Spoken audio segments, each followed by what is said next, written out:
Hello friends, welcome to my channel. ఈరోజు నెయ్యితో బాదుషా ఎలా చేయాలో చెప్తాను. చాలా టేస్టీగా సూపర్గా ఉన్నాయి. మన ఇంట్లో హెల్తీగా ఇలా గోధుమ పిండితో చాలా ఈజీ ప్రాసెస్లో చేసుకోవచ్చు. ఇప్పుడు ఒక గిన్నెలో ఒక కప్పు గోధుమ పిండి తీసుకోవాలి. ఒక కప్పు గోధుమ పిండికి 1 టీ స్పూన్ బేకింగ్ పౌడర్, కొంచెం వంట సోడా వేయాలి. నేను వంట సోడా వేయడం మర్చిపోయాను, అందుకని నాకు బాదుషాలు పెద్దగా పొంగలేదు. ఈ పిండికి తగ్గట్టుగా నెయ్యిని యాడ్ చేసేసుకోవాలి. బాగా కలుపుకోవాలి. ఇలా కలుపుకున్నాక మనకి పిండి ఈ నెయ్యంతా ఈ పిండికి పట్టే విధంగా మొత్తం కలుపుకొని వాటర్‌ని కొంచెం కొంచెంగా యాడ్ చేసేసుకుంటూ సాఫ్ట్‌గా కలుపుకోవాలి. చాలా సాఫ్ట్‌గా కలుపుకుంటే మనకి బాదుషాలు సాఫ్ట్‌గా చాలా బాగా వస్తాయి.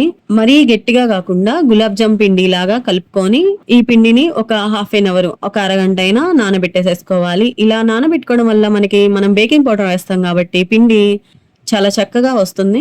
ఇలా అరగంట తర్వాత ఒక చిన్న సైజ్ అంతా పిండిని తీసేసుకొని ఇలా రౌండ్‌గా చేసేసుకొని మధ్యలో మన ఫింగర్ పెట్టుకొని ఇలా ఒత్తుకోవాలి.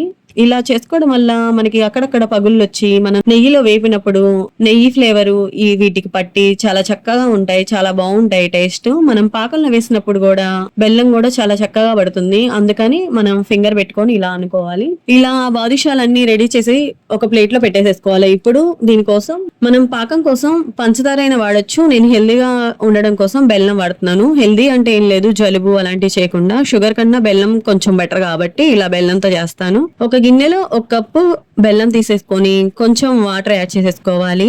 దీనికి కరెక్ట్ కొలతలంటూ ఏం లేదు, ఎందుకంటే మనం జిలేబీ పాకంలో ఎలా వేస్తామో అలాగే ఈ బాదుషాని కూడా పాకంలో వేసుకోవచ్చు. ఇలా ఒక కప్పు బెల్లం తీసేసుకొని వాటర్ యాడ్ చేసేసుకొని బెల్లం కరిగాక ఇలా ఒక కడాయిలో వడబోసుకోవాలి. ఇలా వడబోసుకున్నాక మనకి కొంచెం తీగ పాకం వచ్చిందంటే చాలు.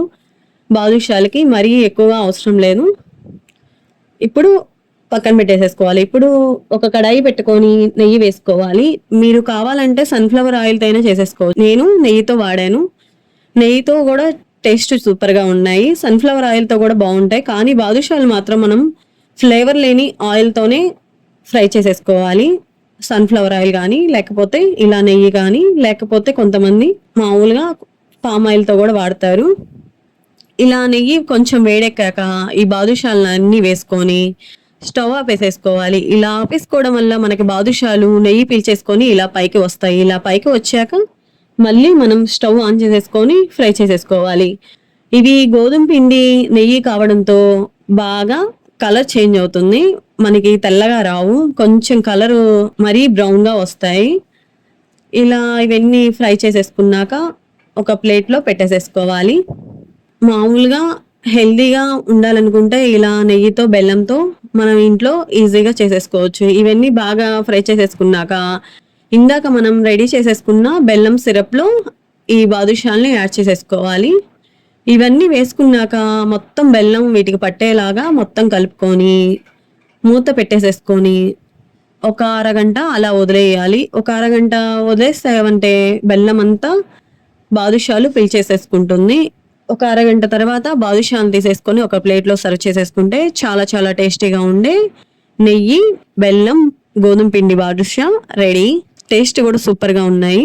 ఎప్పుడు మైదా పిండితోనే కాకుండా ఇలా ఆరోగ్యం కోసం గోధుమ పిండితో బాదుషా మీరు కూడా ఒకసారి ట్రై చేయండి. తప్పకుండా మీకు కూడా నచ్చుతుంది. మైదా పిండితో చేస్తే వంటలు మనం ఎలా చేసామంటే అలాగే వస్తాయి. కానీ గోధుమ పిండికి ఆ ప్రాసెస్ తగ్గుతుంది. ఎందుకంటే మైదా పిండి సాఫ్ట్‌గా సాగిపోతుంది. కానీ గోధుమ పిండి అలా రాదు. కాకపోతే మనం హెల్తీగా ఉండాలనుకుంటే ఇలా గోధుమ పిండితో మీరు కూడా ఒకసారి ట్రై చేయండి. టేస్ట్ కూడా చాలా బావుంటుంది. ఐ హోప్ నా వీడియో గనుక మీకు నచ్చినట్లయితే please like, share and subscribe. Thank you.